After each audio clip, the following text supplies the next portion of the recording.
तो अभी मैं आपकी मुलाकात कराने जा रही हूँ अधिकारी मैम से। तो आइए मुलाकात करते हैं मैम से। नमस्कार मैम। नमस्कार। तो ये मैम है, तो आज ये जो हम लोगों का थोड़ा सा विजिट था, तो मैम से मुलाकात हुई, तो मैम के मुझे काफ़ी अच्छे जो है विचार लगे। तो मैम आपसे मिलकर मुझे बहुत अच्छा लगा। तो आप थोड़ा सा इनफैक्ट मुझे भी आपसे मिलकर बहुत अच्छा लगा, क्योंकि मैं हमेशा मानती हूँ कि शिक्षा अकेले में नहीं चल सकती, आइसोलेशन में नहीं चल सकती है। हमें समुदाय चाहिए, बच्चे चाहिए, उनके माता पिता चाहिए, अध्यापक चाहिए, और जनप्रतिनिधियों का बहुत महत्वपूर्ण रोल होता है। मुझे लगता है कि एक ग्राम प्रधान अगर ठान ले कि मेरे क्षेत्र के विद्यालय सबसे अच्छे होंगे या मेरा क्षेत्र में कृषि सबसे बेहतर होगी, तो वो हो जाएगा, क्योंकि एक छोटी यूनिट है गांव। तो ये मैं आपको भी धन्यवाद देना चाहती हूँ कि आप इतनी सक्रिय और एक्टिव, मतलब स्मार्ट जनप्रतिनिधि हैं और मुद्दों को लेकर के संवेदनशील हैं आप। तो यहाँ पर जो मैंने देखा कि शिक्षा का स्तर ठीक है, क्योंकि हम पिछले 2 वर्षों से जो कोविड के कारण लॉस हुआ है बच्चों का, उसकी भी क्षतिपूर्ति करनी है, और शिक्षकों की थोड़ी कमी है। कमी मतलब संख्या में कमी है।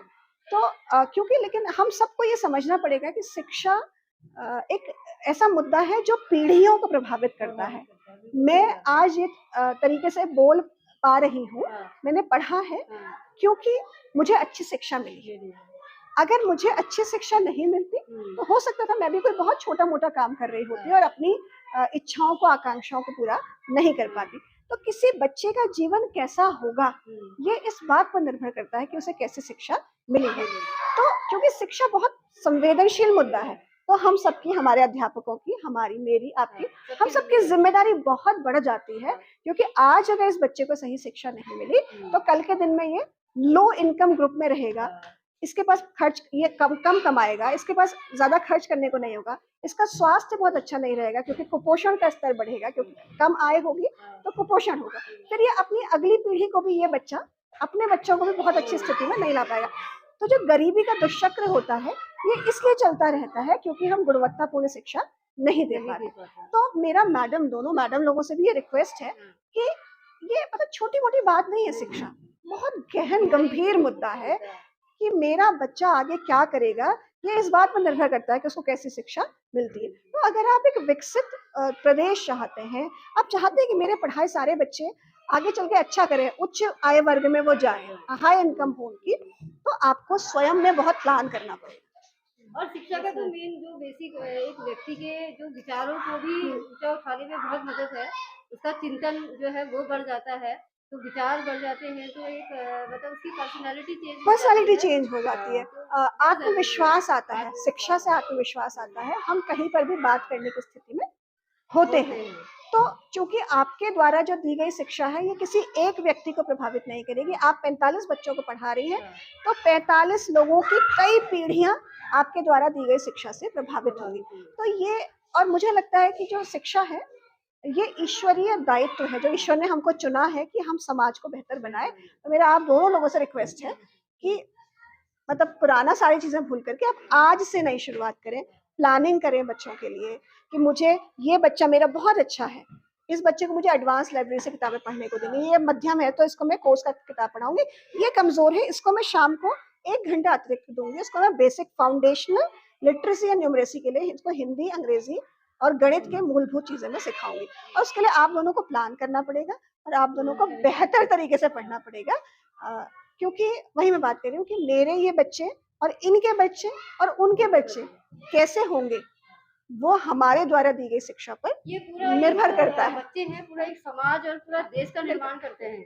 इन्हीं में से बहुत सारे अच्छे पोस्टों में भी जाएंगे अगर इनकी एजुकेशन अच्छी हुई, तो ये इस तरीके से इनकी पढ़ाई हो कि ये कुछ मतलब जनरल नॉलेज में भी, एक्टिविटीज में भी आगे बढ़ेगा ना। हाँ, सिर्फ यही नहीं है कि फोकस रटो पढ़ाई करो, ये नहीं होना चाहिए, सिखाने वाली चीज होनी चाहिए। बस इनको कुछ नहीं करना है, सब जानते हैं, सारे ट्रेनिंग की हुई है। आपको जो सिर्फ ये करना है कि इतना समय पढ़ाई का, कॉमन पढ़ाई, इतने समय विशेष पढ़ाई, अच्छा बच्चा, मीडियोकर बच्चा, कमजोर बच्चा, और इतने समय बाकी एक्टिविटीज। पूरे समय को 3 हिस्सों में बांट करके काम करिए, कर लेंगे, मुझे पूरा भरोसा है आप लोगों पर। बस आप लोगों को ना मोटिवेटेड रहने की जरूरत है, ठीक है। थोड़ा सा देखते हैं। तो ये आप देखिए, ये चाइल्ड फ्रेंडली फर्नीचर है जो अभी बच्चों के लिए हमने पिछले 1 महीने पहले खरीदा है, क्योंकि सरकार की भी और हमारी भी सबकी यही मंशा है बैठो बच्चे, कि झूलो। झूलो। अच्छा, मैडम ने बुला लिया पढ़ने के लिए, हाँ। तो सबकी मंशा अच्छा है कि चलो झूल के दिखा दो ताकि सारे लोग देखें कि आपको क्या मिला हुआ है। बैठो बैठो, अरे बैठो, शर्म आ रहे, हाँ शाबाश, वेरी गुड। हाँ अच्छा लग रहा है। इसको आपको तोड़ना फोड़ना नहीं है बेटा, हाँ। खेलो और संभालो, हाँ। क्यों, ताकि तुम्हारे बाद जो आने वाले बच्चे हैं स्कूल में वो भी इनसे खेल पाए।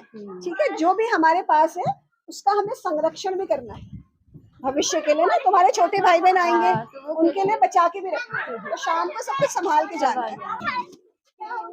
तो अब हम देखने जा रहे हैं आंगनबाड़ी वाली पोर्शन, तो आइए चलते हैं। वाह, बहुत सुंदर।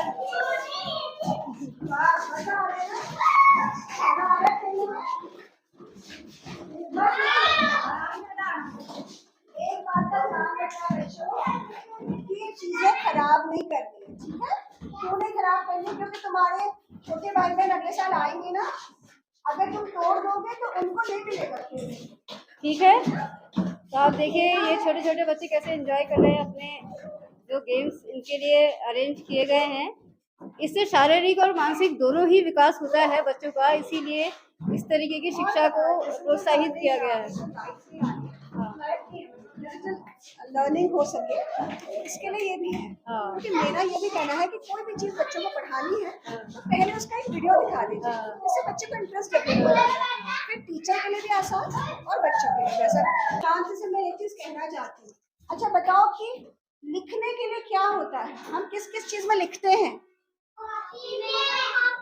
और स्लेट में और ब्लैक बोर्ड में, ग्रीन बोर्ड में बैठ, लेकिन हमारे लिखने को ये टेबल तो नहीं है ना, तो फिर भी कुछ बच्चों ने देखो ये लिखना शुरू कर दिया इसमें, और ये तो अच्छी बात नहीं है। किसने लिखा? जब तुम्हारे छोटे भाई बहन आएंगे तो तब तक तो टेबल गंदा हो जाएगा।